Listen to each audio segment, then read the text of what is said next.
آج نہیں پہچانا، لا پیسے۔ اورنگزیب کہنے لگا یار تو نے حد کر دی، کہاں چڑھا کہاں کھڑا رہا، دھوپ میں تھک گیا، کمال کر دی بھائی تو نے، بتا تو کیا لے گا، اب تو دیکھ جلدی بتا، وہ کتنے لوگ پیچھے دھوپ میں کھڑے ہیں، لشکر سارا کھڑا ہے، کیا لے گا؟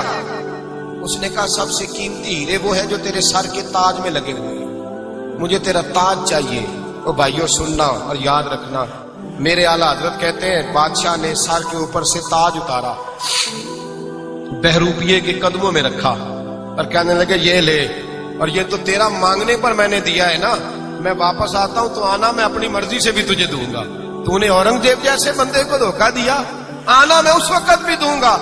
وہ دے کر بس بات ختم ہو گئی، حد ہو گئی، دے کر کہتے ہیں جب میں پلٹا نا واپس، بہروپیے نے آواز دی بادشاہ ٹھہر جا، تو میں نے پلٹ کے دیکھا تو کہنے لگے یہ اپنا تاج لے جا، اٹھا اور لے جا۔ میں نے کہا 2 سال بیت گئے تجھے محنت کرتے، آج قابو آیا تو لے جاؤ، کہنے لگا لے جا، مسئلہ سمجھ میں آ گیا۔ میں نے کہا مجھے بھی تو سمجھانا، کہتے ہیں وہ پھوٹ پھوٹ کے رویا، اس کی آنکھیں برس پڑی، سیلاب کی طرح آنسو بہ نکلے، تڑپا اور رو کے کہنے لگا بادشاہ میں نے جھوٹ موٹ رسول اللہ کی غلامی اختیار کی تھی، جھوٹ موٹ کی داڑھی، جھوٹ موٹ کی پگڑی، جھوٹ موٹ کا فقر، میں نے جھوٹ موٹ نبی پاک کا لباس پہنا ہے، تو تیرے جیسے بادشاہوں کے تاج میرے قدموں میں آ گئے ہیں، اگر میں سچ مچ رسول اللہ کا غلام بنوں گا تو اللہ کیا کچھ عطا فرمائے، اللہ کتنی نعمتوں سے نوازے۔ میرے حالت کیا فرماتے ہیں؟ اعلیٰ حضرت فرماتے ہیں فرشتے بھی کرتے ہیں تعظیم میری۔ کون جی؟ اللہ ایسا عقیدہ بھی کم ملے گا جو بریلی کے امام کا عقیدہ ہے، ایسا بھی کم، کہتے ہیں فرشتے بھی کرتے ہیں تعظیم میری، کیوں؟ فرمانے لگے فدا ہو کے ان پر یہ عزت ملی، فدا ہو کے ان پر یہ